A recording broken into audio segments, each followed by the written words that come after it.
Esta es una clase de dolor lumbar destinada a médicos y a estudiantes. Espero que les sea de utilidad y cualquier duda o consulta les he dejado mi correo electrónico para que me escriban. La clase se titula El ABC del dolor lumbar y va a colación de que este es el año del ABC en dolor. ¿Por qué este tema es tan importante?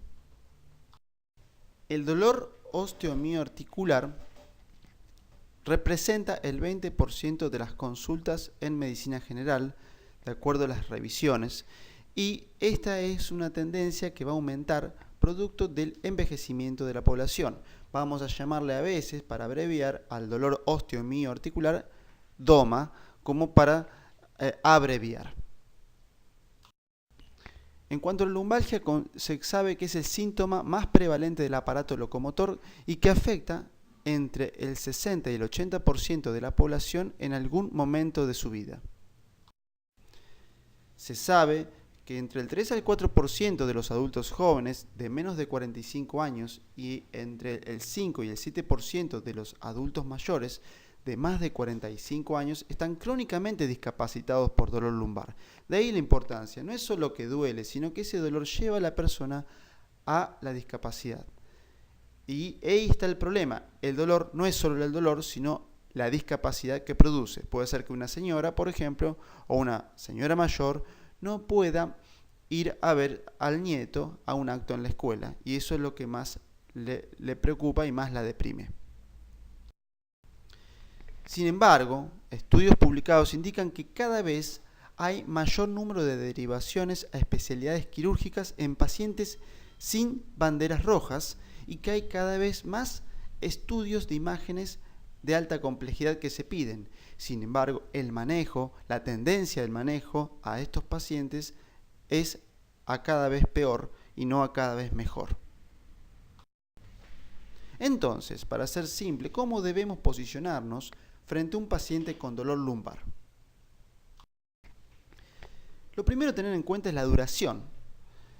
Podemos tener una lumbalgia aguda de menos de 6 semanas, una lumbalgia subaguda entre 6 y 12 semanas, una lumbalgia crónica de más de 12 semanas y una lumbalgia recurrente con periodos libres de síntomas por 3 meses. Una lumbalgia que viene y se va.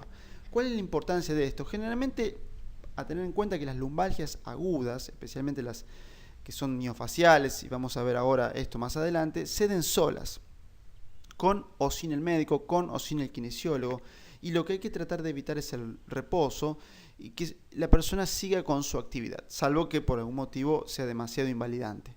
Las subagudas, entre 6 y 12 semanas, nos tienen que llamar la atención porque pueden cronificarse. Ya puede existir algún factor de perpetuación que haga que esta lumbalgia no esté cediendo.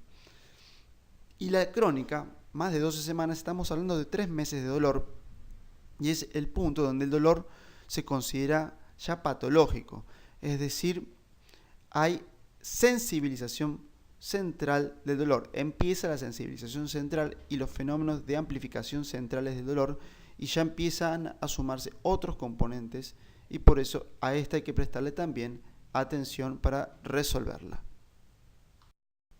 Entonces, ahora voy a presentar el ABC para la evaluación de dolor osteomioarticular que puede extrapolarse a cualquier paciente que nos consulta por dolor osteomioarticular. Punto número 1. A es primero lo primero. ¿Qué es lo primero que hay que hacer cuando viene un paciente con dolor? Lo primero que hay que hacer es lo siguiente.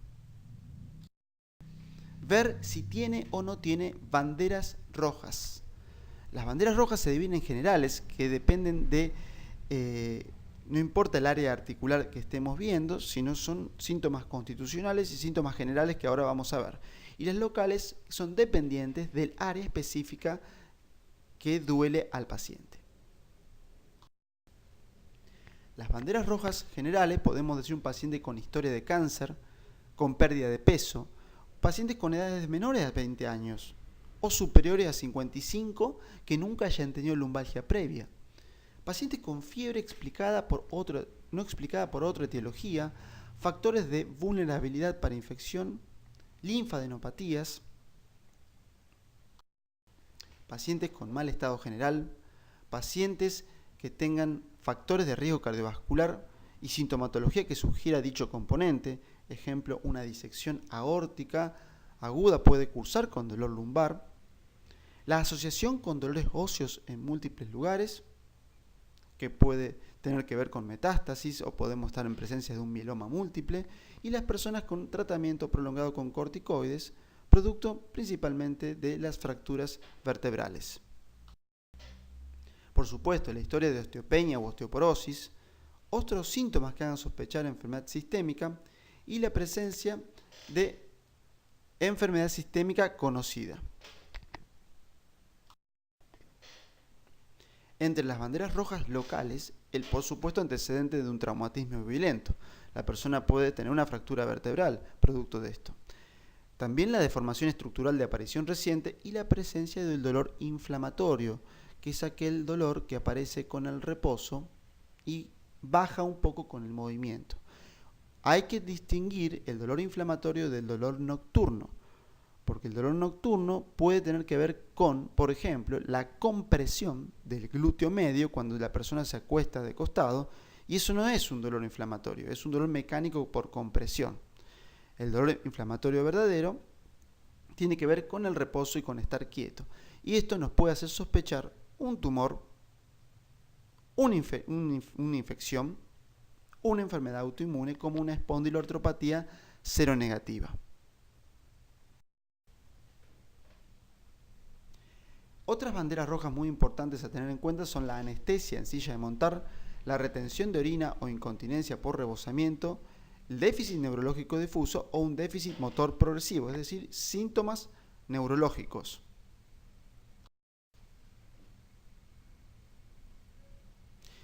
Entonces, esa es la primera parte, ¿sí? Detectar las banderas rojas.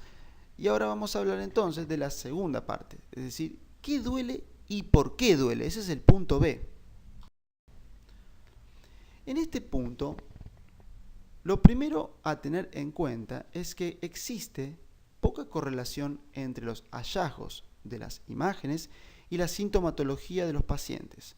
Con esto no quiero decir que la resonancia de columna no sirva. Es muy útil, pero siempre y cuando esté pedida cuando el paciente tenga algún síntoma que lo justifique o cuando tenga banderas rojas.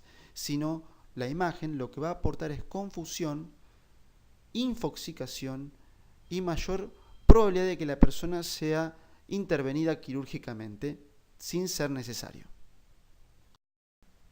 Y es así que en patología osteomioarticular, nuestra principal herramienta diagnóstica es la capacidad de escuchar, preguntar, examinar y pensar. Es decir, esto va a ser fundamental. Preguntar y pensar. Para el examen físico, yo aquí solamente le voy a listar las principales herramientas. Primero, la inspección. El paciente puede tener una escoliosis. La valoración de la movilidad activa, flexoextensión, rotaciones. La movilidad pasiva, es decir, si no puede hacerlo en forma espontánea, asistirlo. Palpación por planos, es decir, no ir directamente a la palpación profunda, sino que tocar el subcutáneo porque puede haber dolor de la piel por sensibilización periférica, la valoración de la fuerza, los reflejos y la sensibilidad, es decir, un mini examen neurológico, y después hay pruebas especiales para tendones, ligamentos, de movilización neural, etc. En este sentido, recomiendo como bibliografía base el libro de Stanley Hoppenfeld, como así también libros más avanzados como los de Travell y Simmons, como los de Kendall. El enfoque del dolor lumbar, entonces, lo podríamos dividir de la siguiente forma, que es la que se encuentra en las revisiones y en los consensos. En primer término, uno podría hablar de lumbalgia crónica inespecífica, que lo hemos puesto entre comillas y más adelante vamos a explicar por qué, que se lleva entre el 85 y el 97% de los casos.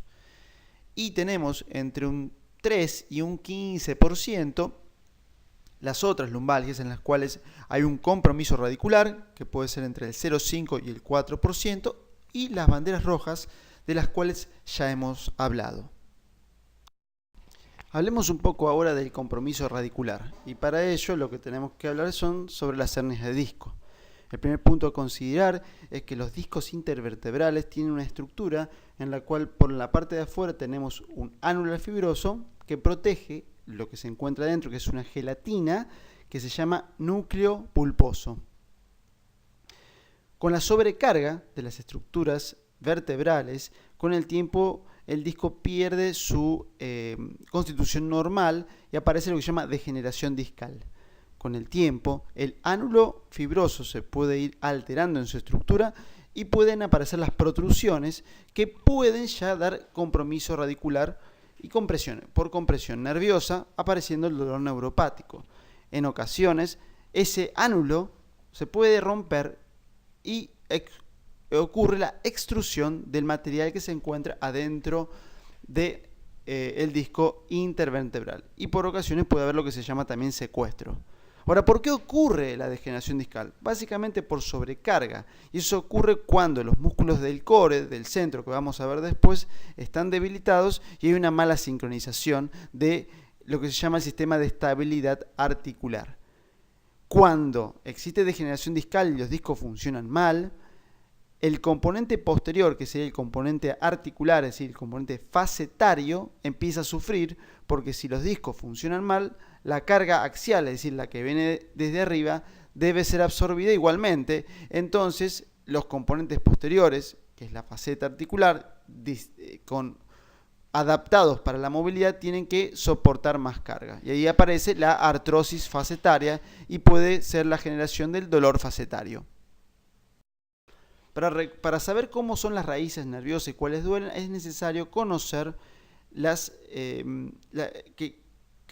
cuál músculo está inervado por cada raíz. El psoas ilíaco tiene como raíz principal L2. El psoas ilíaco se inerva por L1, L2, L3, pero la raíz clave es la L2. Y uno lo evalúa hacer flexión de cadera contra resistencia, como se ve en la lámina. Hay pruebas más especiales que se pueden hacer degravitando al paciente, pero esto es lo más simple para ver y por eso recomiendo a los alumnos del grado de la Facultad de Medicina estudiar de este libro que se llama Stanley Hoppenfeld, que es básico y tiene muy buenas láminas. Si el problema es la raíz L3, el músculo clave a evaluar es el cuádriceps. Entonces lo que vamos a hacer es resistirle la extensión de la rodilla. Eso es lo que vamos a hacer, resistirle la extensión de la rodilla. En la metámera, en la parte sensitiva, lo que va a estar afectada es la parte, puede haber hipoestesia, por ejemplo, en la parte inferior del muslo. Si la raíz que queremos evaluar es L4, estaríamos hablando principalmente del músculo tibial anterior. Este músculo tiene como función principal la dorsiflexión del tobillo. Por lo tanto, lo podemos hacer caminar sobre los talones y hacerle la resistencia a la dorsiflexión en forma manual. El reflejo es el reflejo rotuliano y podemos evaluar la sensibilidad en la cara interna de la pierna. Si la raíz implicada es L5, el problema lo vamos a tener principalmente en el extensor propio del dedo gordo. Entonces lo que vamos a hacer es resistirle la extensión del hallux. También L5 es la raíz del extensor común de los dedos. Pero para hacerlo más simple, evaluamos todo en el hallux. Y vamos a ver que hay una alteración en la sensibilidad en la cara dorsal del pie. Si lo que queremos evaluar es S1, tenemos que recordar que los músculos implicados son los peroneos laterales, ya sea en el largo y el corto, y el tríceps sural. Por eso, lo que le podemos pedir al paciente es que camine en puntas de pies y podemos también resistirle la flexión plantar del tobillo. La sensibilidad va a estar enterada en la cara externa del pie y en la cara posterior del mismo. Si lo que queremos evaluar es S2, vamos a solamente evaluar la sensibilidad en la cara dorsal del muslo, que corresponde al nervio cutáneo posterior del muslo, que no es el nervio ciático. En cuanto a S3, S4 y S5, la distribución sensitiva es alrededor del ano. En este sentido, en cuanto a la evaluación, no solamente la topografía es importante, sino el descriptor. Tenemos que tener un descriptor neuropático del dolor y que no se salteen segmentos. Es decir, que si el dolor es S1, por ejemplo, lo que vamos a tener es que el dolor va a llegar hasta la planta del pie sin saltearse la rodilla. Y también hay que aprender las maniobras de sensibilización de movilización neural y para poner en tensión estos nervios. Fíjense esto que es muy importante. De los dolores radiculares por hernias de disco, el 90 a 95% se recupera en 4 a 6 semanas con tratamiento conservador, es decir, sin operar. Pero es muy importante controlar el dolor para que el paciente no se desespere y no sufra y darle tiempo al cuerpo que se recupere. También, como una forma de alivio del dolor, se pueden hacer bloqueos radiculares guiados por imágenes. En este sentido, se puede usar la tomografía computada, como se ve a la derecha, pero también, si el ecógrafo es de buena resolución y el paciente tiene poca grasa corporal, podemos hacer un bloqueo hoy en día bajo control ecográfico. Y esto también hay que recordar. Hay que ser pacientes, hay que explicarle al paciente que el proceso va a llevar un mes y medio, 2 meses, y mientras tanto nosotros como médicos le tenemos que calmar el dolor. Pero no siempre hay que tener paciencia. En ocasiones, cuando el déficit neurológico es relevante, progresivo o bilateral, cuando hay pérdida de control de esfínteres, cuando hay anestesia en silla de montar, debemos interconsultar inmediatamente con el cirujano de columna. Estos pacientes requieren una resonancia y una interconsulta inmediata, no es para esperar.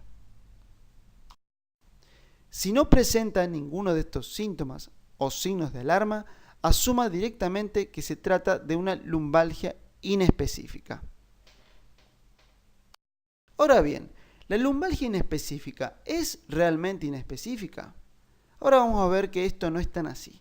Debemos intentar identificar los siguientes componentes del dolor: el componente miofacial, el articular, el neural, visceral, también puede haber componente discogénico, ligamentario, bueno, muchos otros componentes, y también cuáles son los factores desencadenantes de este problema y los factores de perpetuación.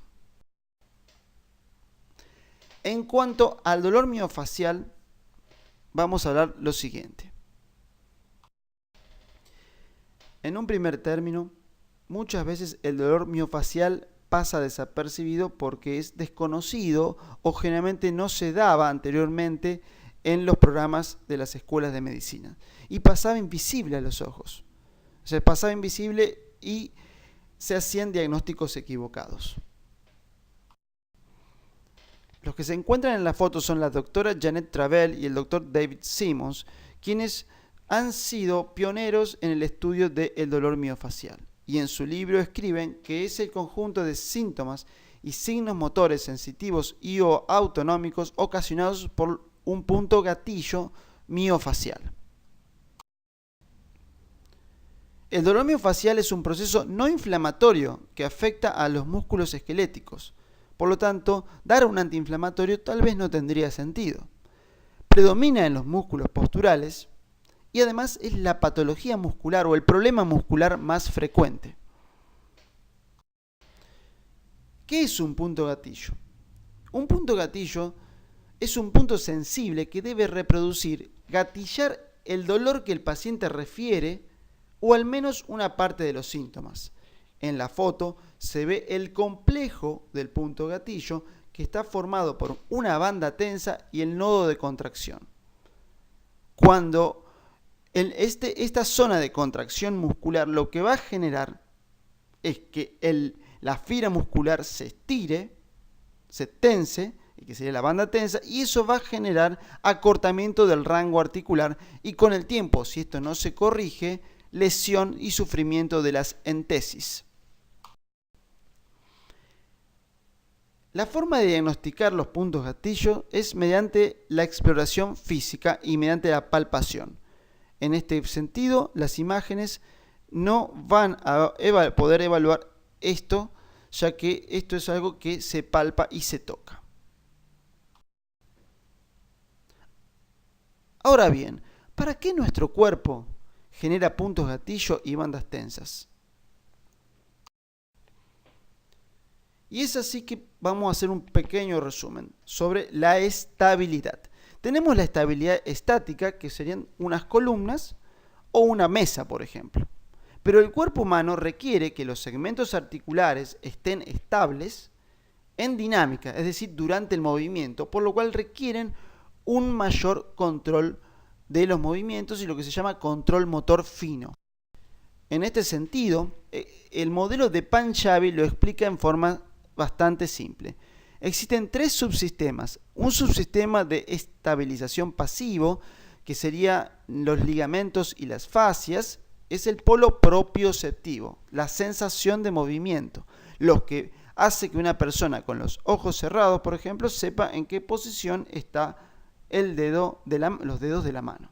Generalmente por el estiramiento y la tensión de sus ligamentos, que por cuestiones reflejas, por un reflejo a nivel del sistema nervioso central, a nivel medular, genera una contracción generalmente muscular para mantener todo en su zona neutral. ¿Qué significa? Ante pequeños movimientos de las vértebras, los pequeños músculos estabilizadores se van a contraer para mantener todo en una zona segura y en la zona donde no hay daño de tejidos. El objetivo es la homeostasis del sistema.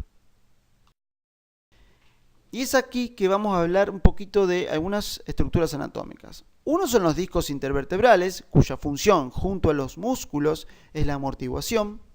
Otros son las facetas articulares o las facetas articulares, cuya función principal es la movilidad. Y por último están aquí los ligamentos, que son propioceptivos. Es decir, hay muchísimos ligamentos en la columna vertebral porque es necesaria una muy buena propiocepción. Y es así como uno lo vería en una muestra anatómica, es decir, no es como el dibujo del atlas, sino que es más bien toda una red pegoteada contra la columna. Además de los ligamentos, las fascias también intervienen. Las fascias son las aponeurosis que unen todos los músculos del cuerpo entre sí y uno lo podría ver como un traje del hombre araña, como en este caso. Es así que los músculos de los pies podrían estar de alguna forma conectados mediante cadenas miofaciales con los músculos del cuello. Y así es que ocurre.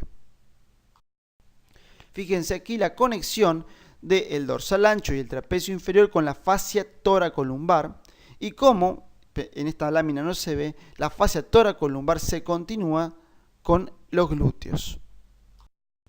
Y esa fascia toracolumbar envía láminas al interior entre los músculos de la zona, entre el psoas, entre el cuadrado lumbar, entre los erectores espinales, y eso le va a dar mucha mayor propiocepción. También, además de los músculos, además de los ligamentos, son importantes los músculos. Y es así que aquí les muestro los que forman el core.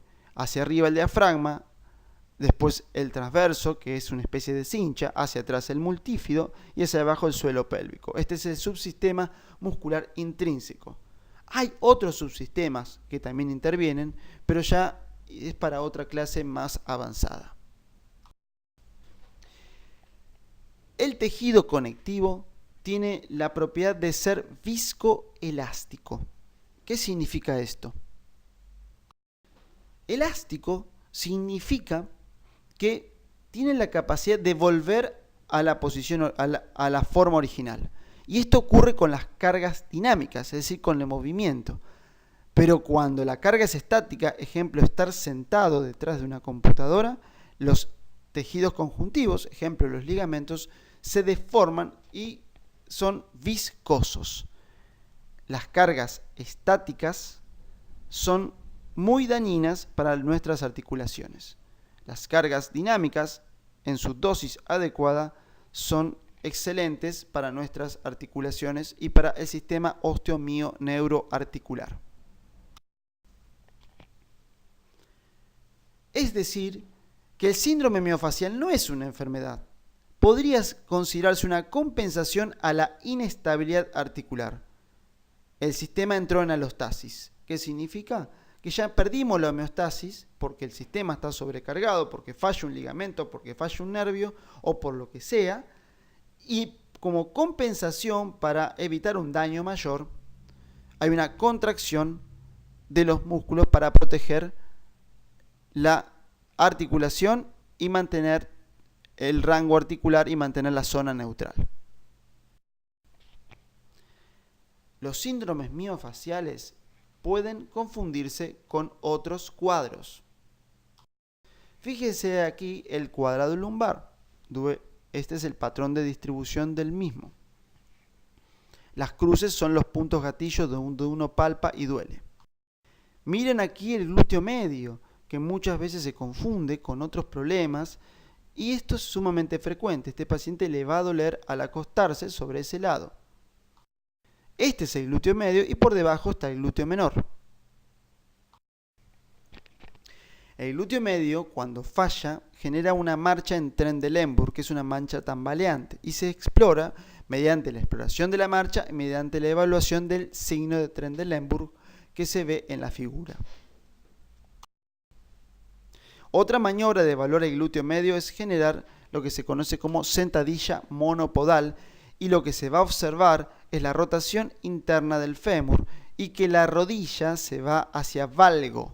Eso indica debilidad del glúteo medio e incluso una hiperpronación del pie que pueden coexistir.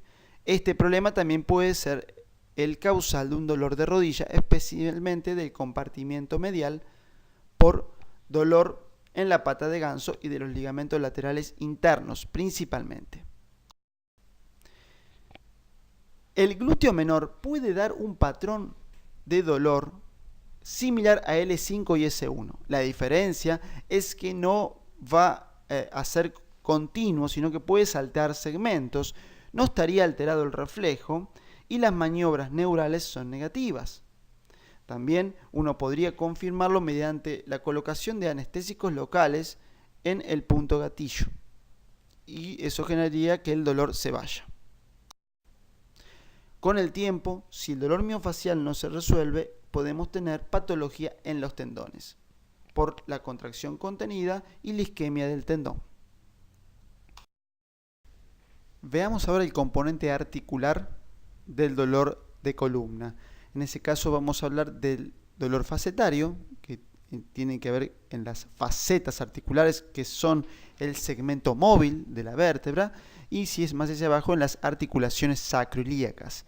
Generalmente, en este caso, el dolor no es difuso como puede ocurrir en el dolor miofacial, sino que es más bien puntual ante un movimiento de carga de las articulaciones, que es principalmente inclinarse hacia atrás. El paciente lo va a marcar como una lanza en la zona del dolor.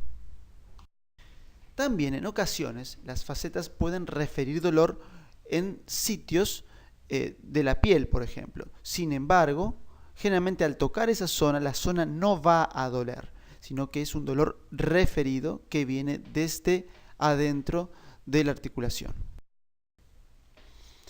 En cuanto al componente articular, también hay que hablar de los ligamentos. Los ligamentos iliolumbares, los sacroilíacos, los sacroespinosos y los sacrotuberosos son causa frecuente de dolor referido, y tal es así que el doctor George Stuart Hackett, en su libro, describe los patrones de dolor referido, que muchas veces se pueden confundir con patrones radiculares. La diferencia es que el patrón de dolor referido saltea segmentos y no es en forma continua, y además el descriptor de dolor. Para confirmar un dolor ligamentario, uno podría inyectar el ligamento causal con anestésicos locales y ver si el dolor se va en el momento. También cuando uno inyecta el ligamento, el paciente dice: ese es el dolor que tengo. Entonces, como conclusión, tanto de los dolores nociceptivos viscerales, por ejemplo un cólico renal, como los nociceptivos somáticos pueden referirse. También los dolores pueden tener un componente neural, y para ello debemos poder evaluar la tensión neural de los nervios del miembro inferior. En la imagen se observa cómo poner en tensión neural, en tensión el nervio ciático y sus ramas. En el caso de que al hacer esta maniobra de la elevación del miembro inferior con la rodilla en extensión aparezca un dolor tipo neuropático que impida completar la maniobra y aparezca generalmente en los primeros 30 grados, uno habla de la presencia de un signo de la SEC positivo que puede indicar la compresión del nervio ciático, generalmente por una radiculopatía. Pero también, y esto es bastante frecuente, puede existir tensión neural sin existencia de radiculopatía. En este caso, lo que se puede observar o lo que la paciente va a sentir es una sensación de tensión o incluso de hormigueo en ese área que no despierte dolor.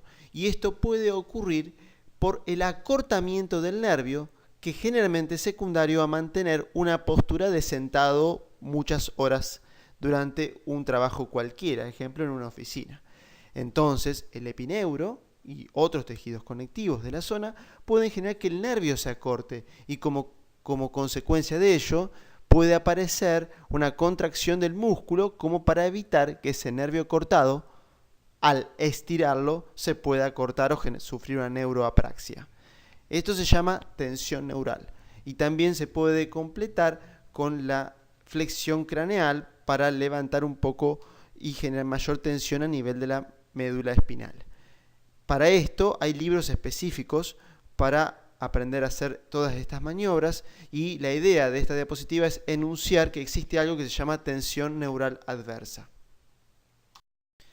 Esta es otra prueba que puede servir para evaluar la tensión neural que se llama prueba del desplome, que como se ve en la figura, el paciente está sentado, se genera la extensión de la rodilla y se trabaja mediante la flexión cráneo-cervical y la flexoextensión del tobillo. De esta forma uno puede evaluar la prueba de tensión neural. Aconsejo a los que escuchen esta clase buscar esta maniobra y así aprender a realizarla en forma correcta. En cuanto al componente neural, también es muy importante tener en cuenta los nervios superficiales. Esta es una lámina del Atlas de Noether donde se muestran los nervios lumbares superficiales, también llamados nervios cluneales, que tienen como característica que atraviesan, que pasan la fascia toracolumbar y luego, pegado a la cresta ilíaca, llegan hasta la región lumbar. Y también tenemos otros nervios cluneales, los superiores, los medios y los inferiores. Y también hay que saber que estos nervios pueden ser comprimidos en los sitios donde atraviesan las fascias o donde pasan a través del hueso o por sobre el hueso. Y pueden ser sitios que generan dolor local, dolor en la piel por sensibilización periférica y se pueden tratar con una técnica que se llama inyecciones perineurales subcutáneas con dextrosa al 5% o usando también anestésicos locales, algo similar a lo que se conoce como terapia neural. El otro componente importante a tener en cuenta es el componente visceral del dolor. ¿Qué quiero decir con esto? Problemas viscerales pueden causar una lumbalgia específica o amplificar una lumbalgia inespecífica. Esto es especialmente visible, ejemplo, en mujeres con la dismenorrea, en el síndrome del intestino irritable, donde la aferencia visceral genera mayor dolor somático. Y también este reflejo puede ser inverso, es decir, que los problemas somáticos de músculos, fascias, pueden irritar la víscera de la misma metámera. Mucho de esto ha escrito la doctora Gian Berardino y les recomiendo leer el capítulo que se llama Concurrent Visceral Pain Syndromes in Pain Comorbidities de la IASP. La doctora Gian Berardino también tiene un libro que se llama Dolor Visceral, que se puede consultar para los que quieran ahondar más sobre este tema tan interesante. Una vez visto si el paciente tenía componente miofacial, componente articular, componente ligamentario, componente visceral, componente neural del dolor, componente discogénico, hay que tratar de detectar los factores desencadenantes, es decir, la gota que rebalsa el vaso. Para decirle al paciente que evite ese gesto, por lo menos hasta que resuelva el problema. Ejemplo, estar muchas horas sentados en una silla. Ejemplo, levantarse de golpe si la persona todavía no se ha entrenado. Es decir, hay que ver cuál es el gesto que desencadenó el problema y evitarlo por lo menos hasta que se resuelva el problema. Y también, y esto es sumamente importante, corregir los factores de perpetuación. Los factores de perpetuación son aquellos que hacen que una persona, por ejemplo, vaya a una sesión de masaje, se haga un desgatillamiento miofacial, mejora un tiempo y después vuelve porque el síntoma volvió. ¿Qué significa esto? Que existe algo que nosotros como médicos no estamos atendiendo y no estamos tratando, o algo que pese a que estemos tratando, aún no se resolvió. Y hace que tengamos que estar siempre tratando de curar al paciente y nunca se resuelve el problema. Entonces la clave va a ser resolver esos factores de perpetuación. Para mencionar, vamos ahora con el síndrome cruzado inferior, que está descrito Janda y también lo toma Leon Chaitov en su libro de técnicas de liberación posicional del año 2009. Este síndrome cruzado inferior implica la presencia de unos músculos abdominales inhibidos, especialmente el transverso, con un glúteo mayor en forma cruzada hacia atrás, inhibido también, o sea, falta de glúteo mayor, lo cual condiciona un patrón postural con el iliopsoas contraído y con los erectores de la columna contraídos. Es decir, con una anteversión de la pelvis, una hiperlordosis que sobrecarga las facetas articulares. Hay una sobrecarga de los erectores de la columna, lo cual genera dolor miofacial en los erectores de la columna, incluso en el cuadrado lumbar. Y este patrón debe ser corregido. Posiblemente, después lo vamos a ver, con el entrenamiento de la zona media, principalmente, y la elongación de la cadena posterior, entre algunas otras medidas. Resulta muy interesante tener en cuenta la perspectiva evolucionista del dolor lumbar. Este artículo, escrito por Eric Castillo y Daniel Lieberman, que se llama Lower Back Pain, en un journal de medicina evolutiva, muestra y como conclusión saca que la lumbalgia es el precio de la bipedestación por el cambio de la postura de la pelvis y también el desfasaje entre la biología que está adaptada a nuestra biología del Homo sapiens sapiens al movimiento, al saltar, al estar al aire libre y no estar en posturas estáticas, y este desfasaje entre esto que es nuestra biología a lo cual estamos adaptados y las condiciones de la vida moderna en las cuales el sedentarismo y los trabajos detrás de un escritorio son moneda corriente. Es muy interesante este punto de vista. Es decir, que las alteraciones posturales juegan un rol fundamental en todo lo que sea dolor musculoesquelético. Y esto tiene que ver con la existencia de una disociación entre la biología, que son nuestros genes y para los cuales estamos adaptados, y nuestra cultura, que es nuestro estilo de vida que depende de nuestras condiciones de vida, y esta es la causa raíz. Esta es la causa raíz. Les aconsejo seguir mucho la página de Intramed, donde el doctor Daniel Flichtenstein hace referencia a este concepto, la disociación entre la biología y la cultura. Es así que la patología osteomioarticular puede ser considerada como un síndrome de civilización, al igual que la diabetes mellitus tipo 2, al igual que la obesidad, al igual que probablemente la hipertensión, muchas enfermedades autoinmunes, enfermedades alérgicas, ciertos tipos de cáncer, que más que tienen que ver con su causa raíz en el estilo y condiciones de vida. Para seguir hablando de algunos otros factores de perpetuación, no vamos a poder hablar de todos porque requiere mucho tiempo, pero sí tener en cuenta la heterometría o dismetría de miembros inferiores, es decir, que tenga un miembro inferior más corto que el otro, y esto puede ser evaluado muy bien durante la semiología y utilizarse realces para ir comparando. Ejemplo, una guía de teléfono, ejemplo, un libro para ir midiendo las diferentes alturas. Por supuesto, hay estudios que pueden ayudarnos desde el punto de vista radiológico, como un escanograma, si están bien hechos, los espinogramas, por supuesto, si están hechos por personal o por institutos radiológicos serios con personal entrenado. De esto les recomiendo leer el libro de Travell y Simmons o los capítulos de Travell y Simmons en el manual de los puntos gatillo. También pueden leer los capítulos de dolor miofacial que se encuentran en la página clínica UNR, que están bajo mi autoría. También fíjense cómo se puede ver la heterometría de miembros inferiores con las rodillas en flexión. Si quieren leer también más sobre esto, pueden estudiar los capítulos de Stanley Hoppenfeld, que es un libro que fue publicado en 1979. Bueno, ya hemos hablado del punto A, que son las banderas rojas, el punto B, qué duele y por qué, y el tercer punto, que es central también, es el C, que es a quién le duele. ¿Quién es el paciente que lleva el problema? ¿A quién le duele? Son las comorbilidades. ¿Y a quién le duele? Vamos a solamente enunciarlo, porque no podemos hablar de todo esto tampoco.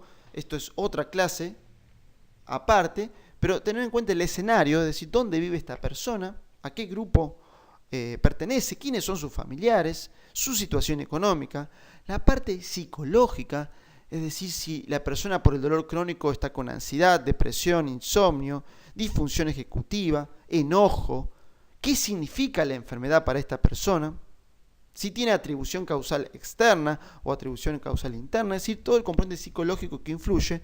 Y en tercer punto, y muy importante, es el terreno, en el cual podemos hablar de enfermedades asociadas como diabetes mellitus tipo 2, en su diabetes ya establecida o en la diabetes oculta, que otros la denominan insulinoresistencia.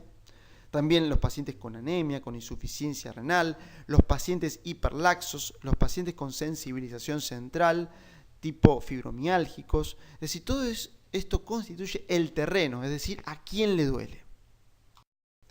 Y esto tiene que ver con el fenotipo subóptimo o fenotipo, podríamos llamarlo también de civilización, que está condicionado por una dieta occidental que tiene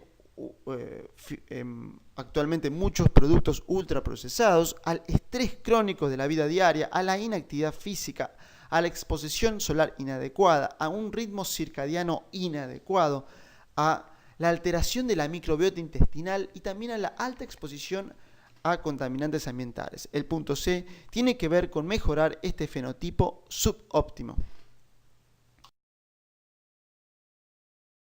En nuestra evaluación de dolor osteomioarticular tenemos 3 puntos centrales. A, las banderas rojas. B, qué duele y por qué duele, que es el componente específico de dolor osteomioarticular.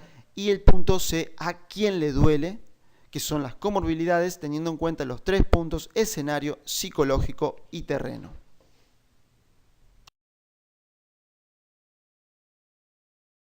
Muy bien, ahora vamos a hablar de el enfoque terapéutico general.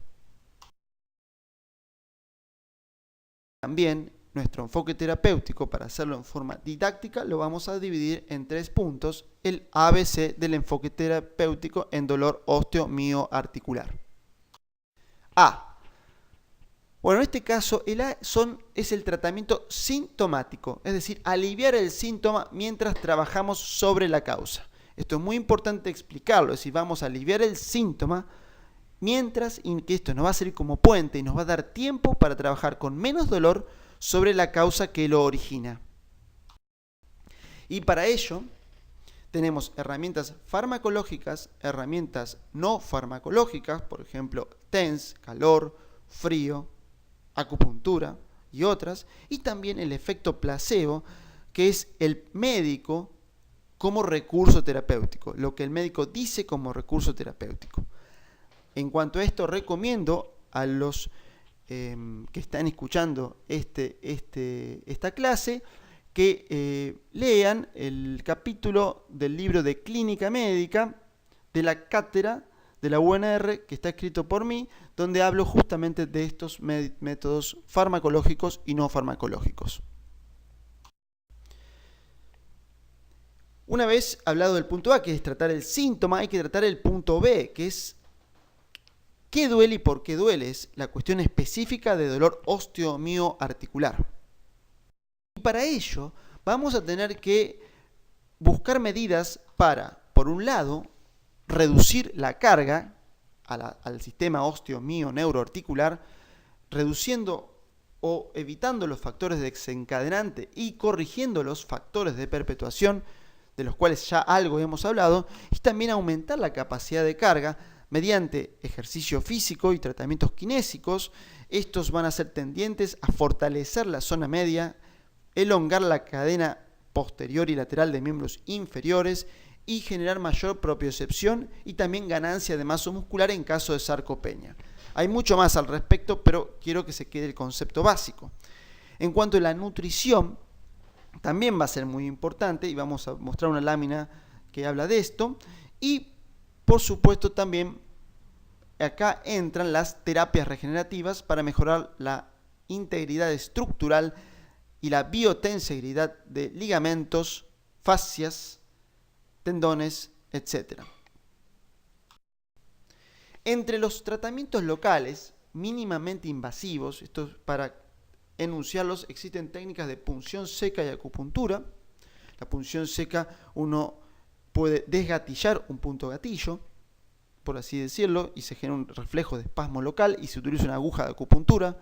La neuroestimulación eléctrica percutánea es el PENS, que es muy parecido a la neuroestimulación eléctrica transcutánea, pero se conectan el equipo a unas agujas de acupuntura. Se puede desgatillar con anestésicos locales, ya sea lidocaína o procaína. Se pueden hacer técnicas como terapia neural. Se puede utilizar una técnica que se llama terapia de inyecciones perineurales, que puede ser en forma subcutánea y profunda. Esto sirve generalmente para los nervios superficiales o para los nervios profundos si se hace bajo ecografía, y generalmente se inyecta dextrosa al 5%, y también podemos usar terapias regenerativas. No es la intención de esta clase describir estas técnicas, sino solamente enunciarlas, y pueden seguir estudiando o conocer más sobre esto en mi canal de YouTube. Sí quería hacer una mención a las inyecciones de regeneración. Proloterapia es una terapia de proliferación en la cual se inyecta dextrosa hipertónica, de modo de generar una respuesta inflamatoria local en el ligamento dañado, por ejemplo, o un tendón dañado, y esa respuesta inflamatoria nueva lleva a la reparación. La inyección de plasma rico en plaquetas, en la cual lo que se va a inyectar es un enriquecido de plaquetas, es un concentrado de la propia sangre, donde se sacan las plaquetas y se concentran. Y las plaquetas tienen los factores de crecimiento. Y también ahora están cada vez más en estudio el tratamiento que se llama con células madre, que en realidad uno debería llamarlo, por ejemplo, aspirado concentrado de médula ósea, o BIMAC, que es el nombre que se le debería dar, o un concentrado que se puede hacer también por extracción de células de la grasa, que tienen también mezclados entre esas sustancias células madres mesenquimales. Y eso también se puede inyectar en los ligamentos que uno encuentre dañados en la columna de acuerdo al examen físico. Por supuesto, son técnicas más avanzadas, pero está bueno que la gente que escuche sepa que existen y que cada vez se están desarrollando más. Lo ideal en columna es realizar todo este tipo de procedimientos bajo control ecográfico. En cuanto al tratamiento, también dijimos que se podían desactivar los puntos gatillo. Acá se muestra una desactivación de puntos gatillo miofaciales con frío, con un spray, y también en la otra lámina con inyección de anestésicos locales. Esto mismo se puede hacer con aguja seca, o también se puede utilizar la electroestimulación con aguja o sin aguja. Para ilustrar también, vamos a mostrar la terapia de inyecciones perineurales, que se puede realizar sin guía ecográfica bajo reparo anatómico, por ejemplo, inyectando gran cantidad de dextrosa al 5% sobre la cresta ilíaca, o si el médico está más avanzado y utiliza guía ecográfica, puede buscar la zona de constricción nerviosa bajo ecografía e inyectar alrededor del nervio. El punto C de tratamiento es el tratamiento inespecífico y es el tratamiento de las comorbilidades, en el cual uno debe tratar el componente psicológico, ver si puede modificar de alguna forma el escenario. A veces el médico no lo puede hacer en forma directa, sino que eso generalmente tiene más que ver con las políticas de salud a nivel general y con las condiciones socioeconómicas del paciente. Y por último, el tratamiento de la diabetes, de la hipertensión, del tabaquismo, de la insulinoresistencia, todo lo que sea terreno. Y en este punto voy a dar una opinión, y no es tanto una opinión, sino que considero terriblemente importante el tema nutricional, ya que un buen plan de alimentación genera reducción de carga porque la persona baja de peso si tiene sobrepeso, aumento de la capacidad de carga porque la persona está bien alimentada y tiene los nutrientes necesarios, tiene mayor capacidad de regeneración y menor cantidad de inflamación del síndrome metabólico, que es una inflamación de bajo grado. Es decir, que la alimentación es un pilar fundamental en todo lo que sea dolor musculoesquelético. Para terminar, el enfoque terapéutico dolor osteomiarticular tenemos A, sintomático, B, específico de dolor osteomiarticular, C, inespecífico o tratamiento de las comorbilidades, que serían el tratamiento de la parte psicológica, el terreno y si se puede colaborar con el escenario.